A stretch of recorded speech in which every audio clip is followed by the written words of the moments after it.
Hello, everybody. This is Rob Fredette with the podcast Hodgepod, and welcome. I have another awesome guest on my podcast. We're going to be in the movie and filmmaking direction on this episode. And joining me on Hodgepod is British-American actor Kayne Harrison. Kayne has played in a Netflix movie, 2021 Resort to Love, and I'll let him also tell you about his other work. And Kayne, welcome to Hodgepod. Thank you very much. And you're in London, right? You're about 6 hours ahead. Yes, I am. Yes, it's in the evening here, but no, thank you for having me as well. Thank you. It's 4 o'clock here, p.m. in Memphis. It's 10 o'clock in London. So thank you for your time. I know your time is valuable. So I'm really looking forward to talking about your acting and filmmaking. So how did you get into acting, number one? And when did you get like your first break? And what did you do prior to that? So it's a whole convoluted question there. Yeah, no, that's cool, man. I like that. That's a good one to start with. I always wanted to be an actor, but there was no clear path into it that I could see. So actually my way in was a bit of a segue. I kind of started as a voiceover. That was really my path in was voiceover work. But in order for me to get into acting and voiceover in many ways, you generally need an agent. You need someone to represent you. Mm-hmm. But no one, and I mean no one, would take me on. I went all over town. I tried everything, emails, letters, knocking on people's doors, nothing. People, they didn't want to know me. So I created a fake agent. I made a fake agent, and that's how I kind of got my first sort of feet in the door, as it were, with voicing. That then led me into acting kind of in a roundabout way. But my actual first break in acting really was Resort to Love, which is kind of crazy when you think about it, because that happened when you say 2021, we were filming in the height of COVID. And that when most people were struggling to get acting jobs, that was my break in the industry. So that's why it's an unusual one, really. That's interesting. And you mentioned, I listened to some of your voiceover work. I like to do research on before I have my guest on. I worked in radio many years ago. It was not digital back 35 years ago. It was pretty much a cut splice tape. I've listened to some of your voiceover work. What's that like doing that? Because how many takes do you do? And what's that like when you do it? Because it sounds perfect. Oh man, you're very kind. You don't get to see the behind the scenes. You don't get to see the mess behind. But yeah, you'll know working in radio, because that's how I started. I started off in radio. That was one of my first jobs. I worked for the BBC. So yeah, I learned some of that early stuff of editing and reel to reel, and then we went digital.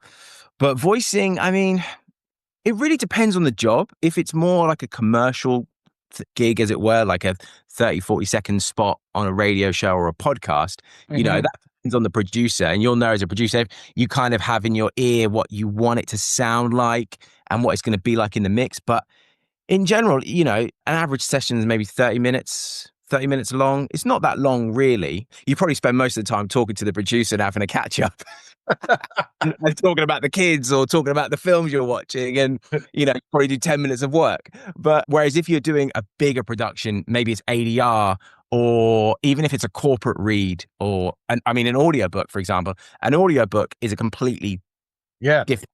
I mean, that is days. That is days of work. You will, like, I had one not too long ago. You go into a studio in London generally, and you'll be booked in for average book is, let's take a murder mystery novel. It's 80 to 95,000 words. You'll be in the studio maybe 3-4 days if there's maybe pickups, and those days will be a solid 8 to 10 hours of you in front of the mic voicing. Wow. So it depends on the job. So a commercial job can be a lot quicker, but an audiobook is more detailed. There's more nuances, changing of the voice and things like that. So that's days of work. But I think the payoff in an audiobook, I don't know if do you listen to audiobooks at all? No, I'm more of a reader. I'm old fashioned. I like to read. I like to have a copy of the book in front of me. So I'm old fashioned. It's the best way, though. I love it. I've got like a big bookcase here. I'm a big reader too. Now and then, if I'm on a train or my eyes are tired or anything, I love putting on an audiobook, because sometimes they're just so immersive.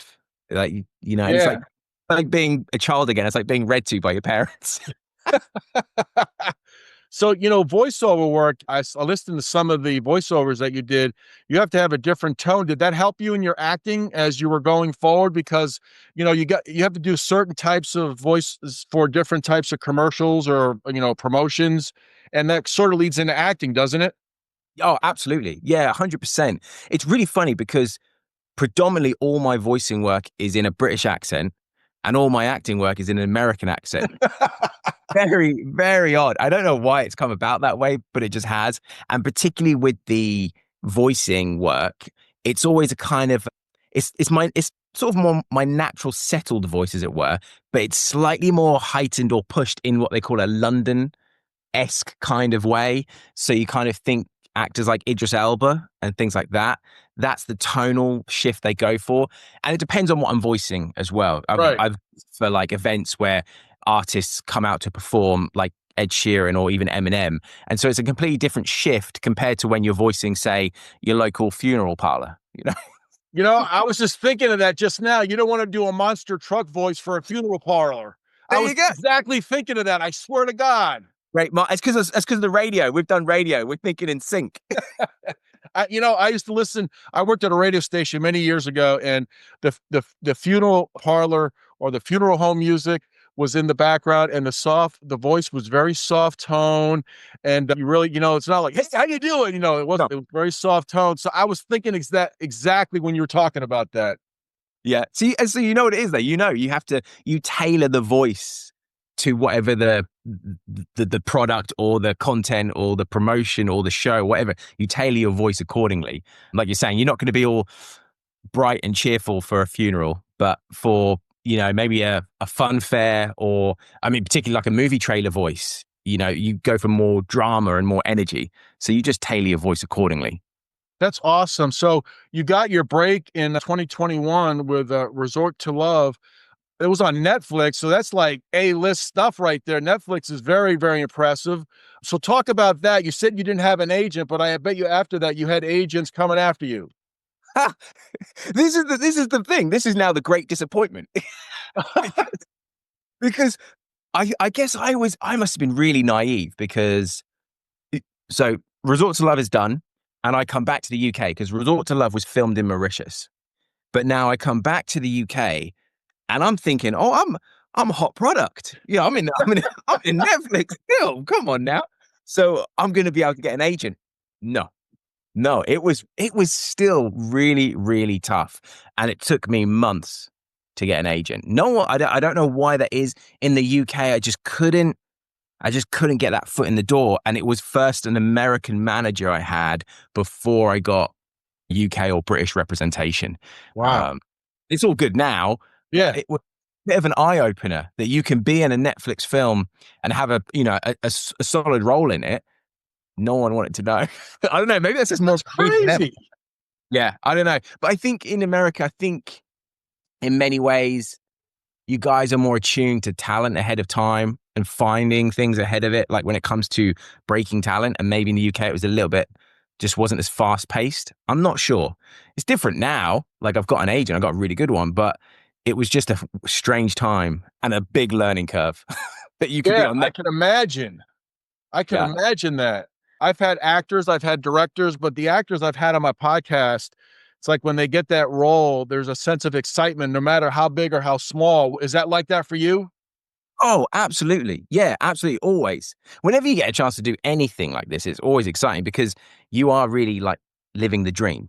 It's such a dream state of a profession to have. So when you get an opportunity to act or perform, yeah, you get that mixture of excitement and absolutely debilitating nerves. It's a combination. Like you're really geared up for it. You're really nervous and you just have to drive through that and know that you deserve to be there and you can do it. But yeah, it's a great feeling. I love it. There's nothing like it. For me, there's nothing like it. Yeah, I can imagine, getting that first or getting that next job. People I've spoken to have always getting that next job. They're always working. Sometimes they don't get, there's a lot of rejections too, right? Because you got to keep even keel. Yeah. I would say 99% rejection, 1% wins. Yeah. And for those 1% wins, they get you through. But I think that's what makes it hard and what makes it that kind of profession, a bit like being a musician, where they sort of say it's for the dreamers, because it is a lot of rejection to take. And it never really ceases. Even, I guess, to some point, even when you become a big name, there's probably still an element of rejection where you might want that role, but the director or producers, whatever, they're like, no, it's going here. So you still have to deal with rejection across your career, and everyone does to some degree, whatever profession they do. But it is at a different level, particularly when you're starting out in the industry. The rejection level is phenomenally high. It can break you, I think, in many ways, and it does with many people. You run out of stamina. Yeah, I remember when I got into radio many years ago, this is when you sent out resumes and cover letters in the mail, and I got 95, 97% rejections, or 99, because I did get some job offers. But it's amazing. Like you said, 99% of it, 98% could be rejection. But when you get that role there, you just keep building and building. So that's great. So talk about too, but prior to acting, while I was doing research, you were a plumber and an accountant. So that's quite a road. Do you ever look back on those experiences? Does it help you now? In some ways it does. I think it keeps me quite grounded, because it's not the only, so acting and voicing isn't the only profession I've done, because you can, I think, maybe get a little bit too, I guess, believe your own hype a little bit, and maybe you can get treated quite well on set. Sometimes they take a car and take you to set, and you might start to get pampered a little bit. But because I've come from what would be like a working class background, as it were, and I had jobs that would be considered normal jobs. I worked as a plumber and I worked as an accountant. I think that's given me a level of grounding and understanding of what it's like to live what I would call more of a normal life in many ways. And it helps me because it's, I can now still do a bit of my own plumbing if I need to, I can still mess around with the bits and pieces if I need to. And I think it's a good thing. I think it gives you a level and a grounding that perhaps if you just went straight into this profession that maybe you don't have. That's a great way to look at it. As you were growing up, are there any movies that inspired you? Like you look back and you go back and watch? My favorite movie is Die Hard. I've seen it over 100 times. So what's one of your favorite movies, or movies that you go back and watch and that inspired you? Well, first of all, I love Die Hard too, but we got to check this. We just got to confirm Die Hard now, do you agree with this? Is the ultimate Christmas movie. It is. And I've had discussions with this on my podcast. It is a Christmas movie. The reason why I say it is, obviously they had the Christmas decorations. They also had, how would you say, the Christmas party, which Hans Gruber was not invited, but he was the key to the party while he's eating, let everybody know he was in charge. Yeah.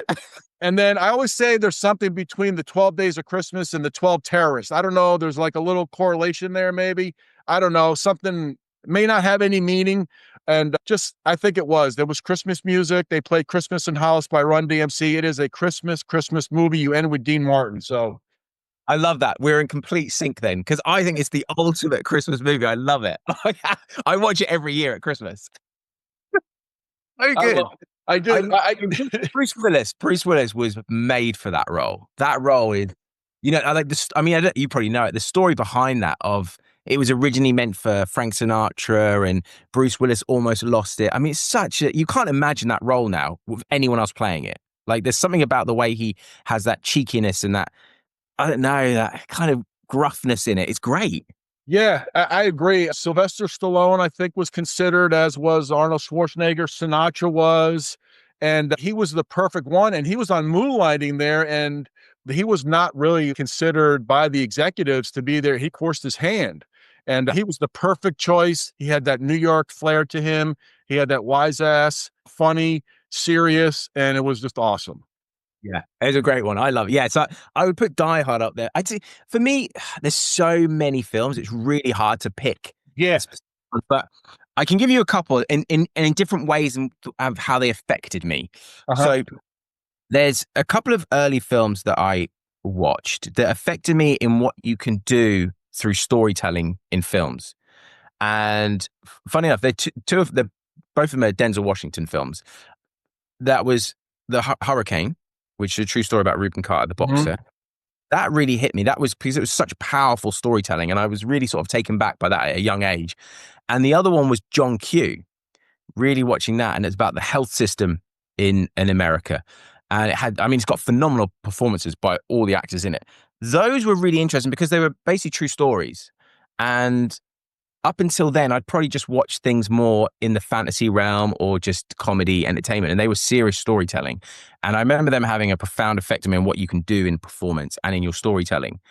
And then second to that, another film that really hit me, and I remember being blown away when I saw it, which is weird because I recently rewatched it, and that's why I remember thinking, wow, I remember when I first saw this was The Matrix.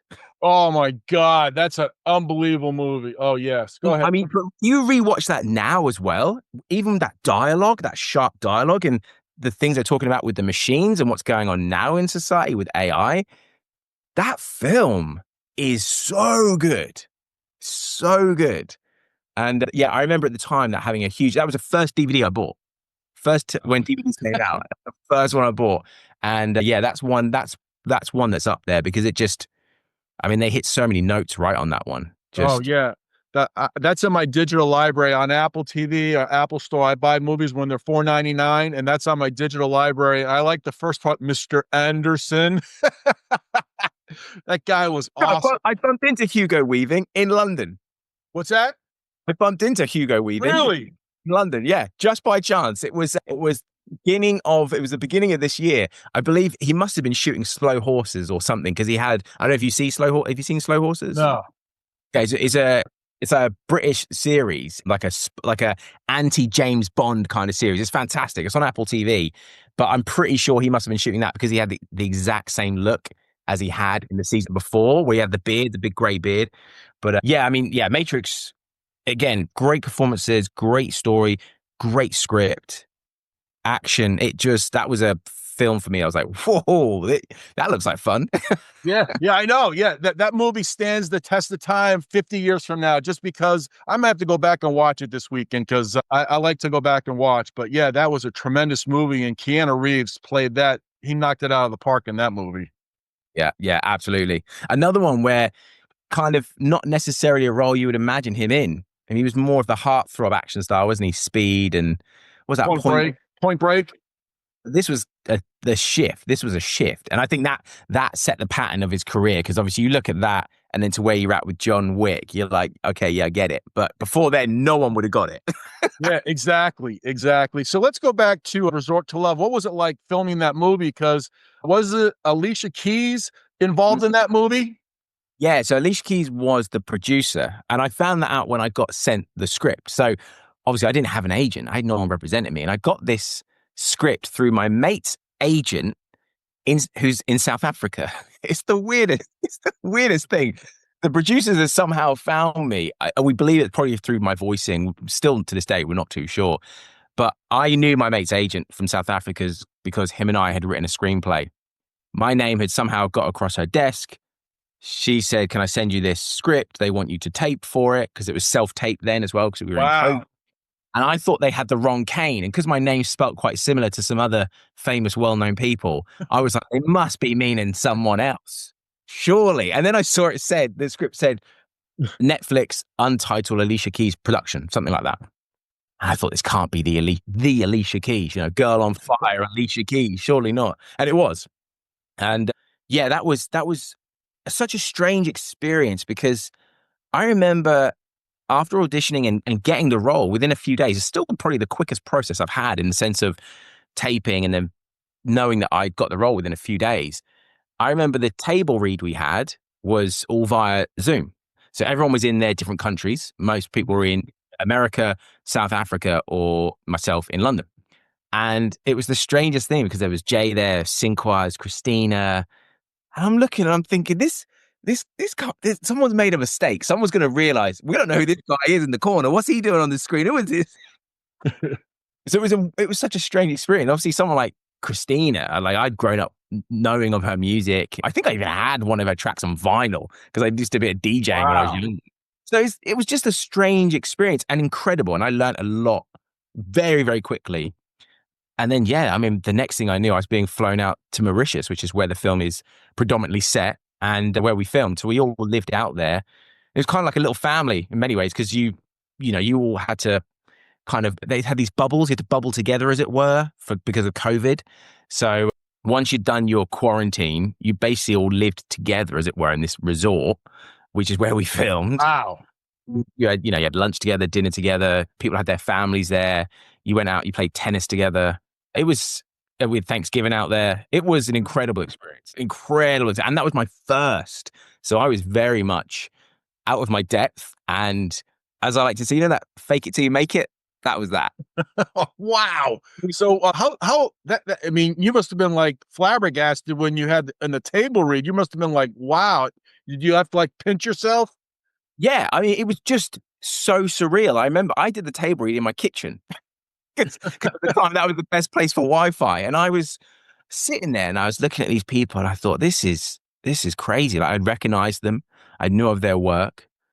And I remember when it came to my bit to read, and they also asked me to read some of the other characters because they couldn't make the call. So say some of the smaller characters a few times. And it was really interesting because at one point I was going to be playing two roles because I was able to switch my voice just quickly from American to English. So I did this. My first bit is an American character, and then I switched one of the voices, which is a character that in the film, he's drowning, and Sinqua's character goes out to save him. He swims out and he saves this guy. I remember the producers calling me afterwards because in the table read, they asked me if I would read that role as well, and I said, yeah, sure. And I did it in a very sort of London Essex kind of voice, quite pitched. And I remember seeing sort of in the corner of my eyes, I'm reading it. I remember seeing everyone's face sort of go, just in shock that I did that because it was so different to the character I played, Cree. And they asked me, they said that they were really considering me to play both roles, but they weren't sure how they could just get enough makeup to make me look totally different. So that was a fascinating time. Fascinating time. That's awesome. That is a tremendous, man, for your first major project on Netflix. That must have been, and that helps you now. I mean, just the confidence you built just doing that Resort to Love. Yeah, absolutely. I mean, it did. I learned a lot. I made great friends, and I'm really fortunate because, they help me now if I need advice or anything like that. And, we all became friends. They became a phone call away, which is great. And it's great to see their careers as well develop and grow and how everyone goes off in their own areas. And obviously since Resort to Love, I wouldn't say it's been easy or smooth sailing, not at all. I mean, the industry's had its ups and downs anyway, in particular with various strikes and so on, things still going on now. So it's not been easy, but no profession I would say ever really is. But I've done interesting things like commercial work in the UK, small little TV work, TV spots. And then now I've done a lead role in a feature film in the UK, which is really cool because that's a lead role and a film that's coming out in a few weeks. And I'm cast as another lead role in another British independent feature film, which is meant to shoot next year. And again, I guess that's a romantic comedy as well. So that'll be in the same genre as Resort to Love, but it's a lead role, which I never saw myself playing the lead role in a romantic comedy. But the director had a chat with me and I went for a smaller role and he called me and said, I want you to play the lead. And that's how I've now got that. That's awesome. What's the name of the movie that's coming out? So the one that's coming out is it's a dark, it's like a thriller horror with extreme dark comedy moments, and it's called The Night In. So it's like the worst night in you can imagine. And it's, my character provides the dark comedy. I based him, he's called Zach. And I don't know if you've ever heard of a series. I think in the States, you got a version of it, a bit like The Office. They sort of repackaged it for the US, but I don't think it worked very well. The comedy doesn't necessarily translate, and it's called The In-Betweeners. I have not heard of that one, no. Yeah, I don't think it. I saw an episode of the US version, and it just didn't translate across quite like The Office did. But in the UK, there was a series called The In-Betweeners, and there was 2 films as well, and they were massive in the UK. They're still going out now. I think they were big in the UK and Australia, I believe. But anyway, there's a character in there called Jay, and I basically took his character and I thought, the guy I'm playing, Zach, he's going to be the cousin to Jay because of the way he behaves. And that's how I built this character up, because everything was there on the page, but they just felt like he was the dark comedy moments. I mean, I loved playing it. It was nothing like me. He's definitely more foul. Makes it fun, right? Well, yeah, of course. And so I thought, I understand the in-betweeners and I understand this character Jay. So I'm gonna make my character, he's gonna be a family relative in like this big TV film world. But it's a British independent film. What was amazing is this crew that they put together, because obviously with these being independent, they have to finance it and everything themselves. What was fascinating, the crew were like the elite sort of British crew that you have here, because they'd worked on things from Indiana Jones to Star Wars to Gladiator. I mean, these guys were seasoned crew that we were working with. So there was mainly 3 actors, myself included, and we were effectively the leads in this. We were like the newbies. In reality, we were the unknowns. The names on this project, in real terms, is the crew. That's what's really fascinating. So I'm looking forward to it coming out. It's been in a few weeks. I got a date. I just haven't checked it. It's coming out. There's a screening in a few weeks, and then I'm not sure where it's being distributed, but we've got a screening in a few weeks, which will be, it'd be exciting. But that's my first time doing that genre: thriller, horror, dark comedy. I'm the dark comedy elements, though. Very dark. Good. That's great, because I was one of my questions for you was, that actors, I like when actors play different roles. Like Gene Hackman, he's played Hoosiers, Enemy of the State, Get Shorty, The Firm, and Birdcage, all different types of movies. So you went from romantic comedy to a dark thriller. So that must be kind of exciting to play something that, that's kind of evil. Yeah, and also not just that. I don't want to get pigeonholed, which is easier said than done. Very quick for producers and people to just say, this is your type. This is what you're going to be cast as. And I get it, because it's solved the problem. But you mentioned Gene Hackman. Like, one of my favorites is Gary Oldman. I mean, that guy's playing such a crazy range, and I kind of want to do that. So I was really fortunate, Resort to Love, I've played other things in between and commercial stuff. But what was good with this dark comedy, it was the first time I got to do a British accent. I was really happy with that, because I was like, I want to show that I can do different accents. So predominantly everything I've done up until that point had been a US accent. And I very much said, look, I want this to be kind of a London, UK accent. And that's what I got to stick to. And obviously it's a lead role. You're in every single scene. So the work level and the work standard is different compared to Resort to Love. You turn up for a few days and you stay in character. But with this was 6-week shoot. So you're there every day, 14 hours a day. Got to keep the continuity. And obviously, I don't know if a lot of people know this, but they probably do. You don't necessarily shoot things in order. So a lot of things you might start shooting what would be the final scene of the film or the third act. Then you might the next day to shooting the first act. You might shoot a bit of the second act, and then you might be like, oh, we've got to do some pickups back at when it was the opening scene. So you've got to be really strict and understand where you are in the story and in that timeline. So that was interesting. Yeah. That's fascinating. I'm always thinking like, oh, they start from the start and they go all the way to the finish. That's interesting. I've never heard of that. So you mentioned being on the set 14 hours a day. Is that grueling at times? Do you know, I think, again, because I've come from that background I've worked since I was 12 years old. I've done all sorts of jobs, but the main jobs I'm sort of like I qualified in was plumbing and accountancy. Mm-hmm.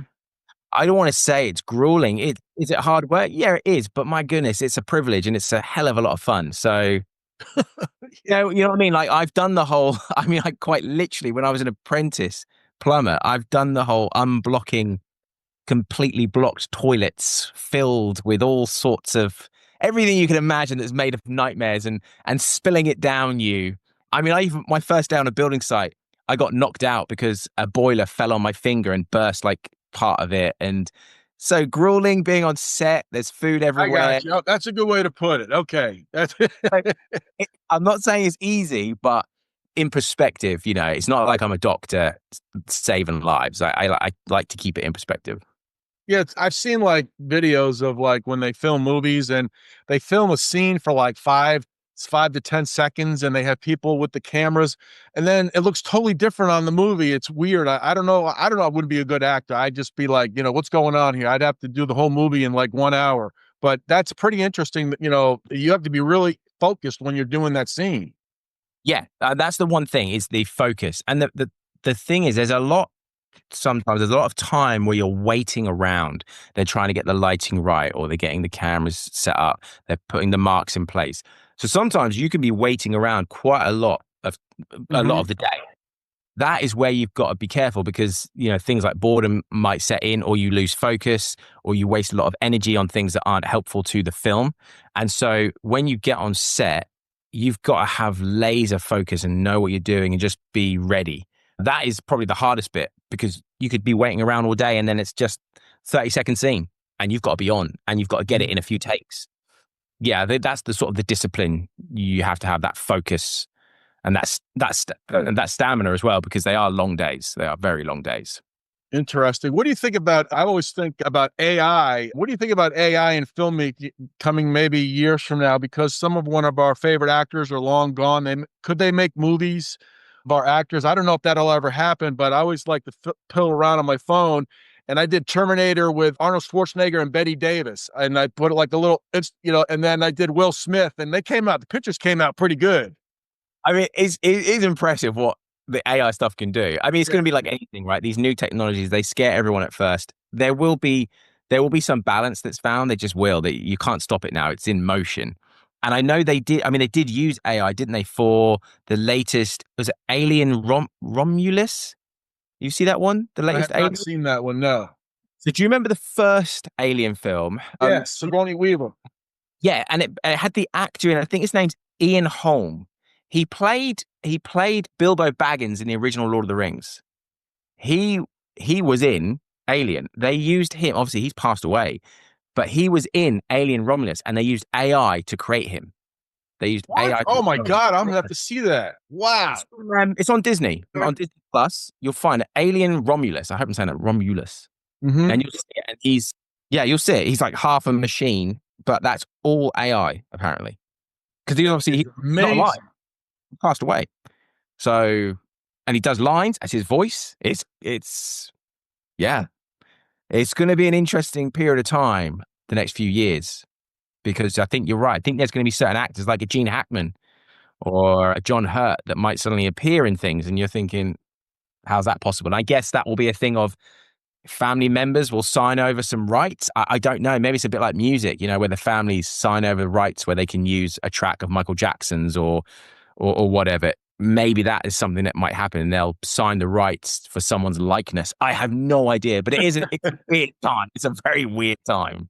It is a weird time, and it should be rather interesting, because when I did the one with Bette Davis and Schwarzenegger, he's got the gun and she got her hands in her pockets of her overcoat, and they're looking mean at the picture. It came out really good. I did it on X. It really came out cool. So it was neat. But talk about also, I got to ask you one more question before we get off, but talk about your film career, like being the life of an actor. What's that like? I know we brushed on it earlier. So, do you have to always be looking for work? And then when you're looking at roles, how long does it take for you to actually say, hey, I want to do that? And then when you get going? Yeah, I mean, I like to be quite proactive. So I do actively look for things that would interest me.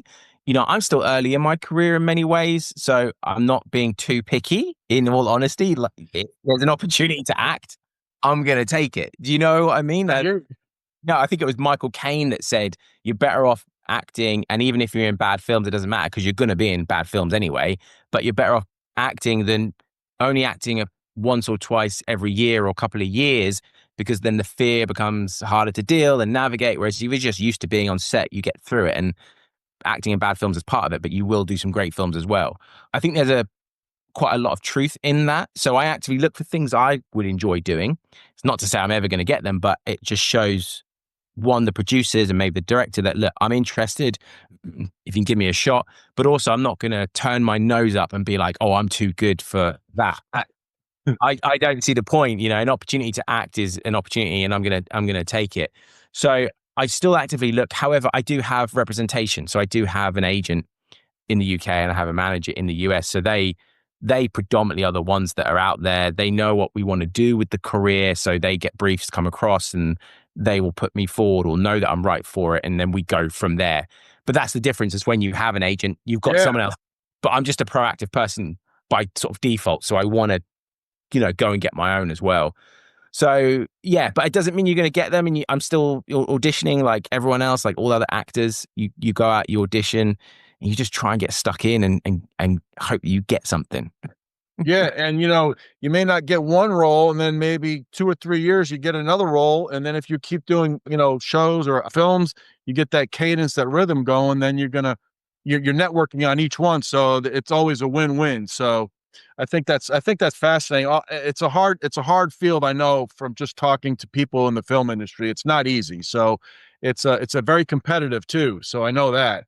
We all know that as well from radio. Radio is Oh yeah.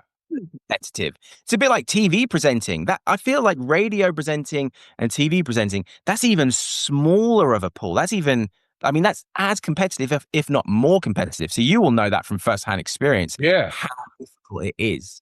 It's very competitive. You do have to have your own drive to go and get work, as well as maybe having an agent. A lot of it is on you going out and making those connections and making that effort to say, look, I'm available and look, I want to get involved. So yeah, you will know this. You will definitely know this from radio because radio is. Yes, absolutely. So what was the last song you heard on your playlist? I like to ask that question, my guests that come on. What was the last song? So I'm a big fan. So I'm quite a bit boring now. I always listen to the same music, but I'm a big fan of Massive Attack. I don't know if you know them. No, I don't. I love their music. Now, the thing is, what's funny is most people might not know them, but I guarantee you've heard their music because their music is in so many films and so many TV series. So they're called Massive Attack. They're a British group from Bristol originally. They do what's called kind of trip hip hop kind of music. Mm-hmm. Track was Heat Miser, which is my favorite one of theirs. It's just an instrumental track. And the one before that is Safe from Harm, which is also my favorite one of theirs. So Massive Attack, Safe from Harm, beautiful song, and Heat Miser. Always, I love this. But I guarantee if you put a playlist on them, you will instantly be like, that song's in the Matrix, and that is one of them. I'm gonna get them on my Apple playlist. I love groups from England like Oasis and obviously the Beatles and the Stones. So those are quite the bands. But it's really cool. I got a little story for you that I got just by chance. One of the guys in Massive Attack, my friend knew of him. He worked for him. And I had an album cover and I said, look, well, by any chance, could you get the guy, he's called Robert, and he goes, Robert Del Naja, could you get him to sign my CD cover? And I've got a CD cover of with him signing it to me. So it's really cool. See, that's nice. That's awesome. That it shows you they're good dudes, right? Absolutely. And they're great. And they're great to watch. I've seen them live a few times. And yeah. Let me know what you think. You've got my email. Email me. I will email you. I love listening to new music and listening and learning about it. I will get on Massive Attack as well. But I have been really, truly honored to have Kayne Harrison as my guest. He's a British-American actor.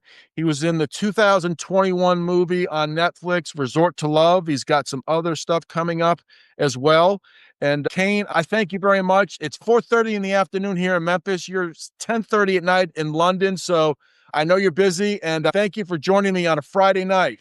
I appreciate you. Thank you so much.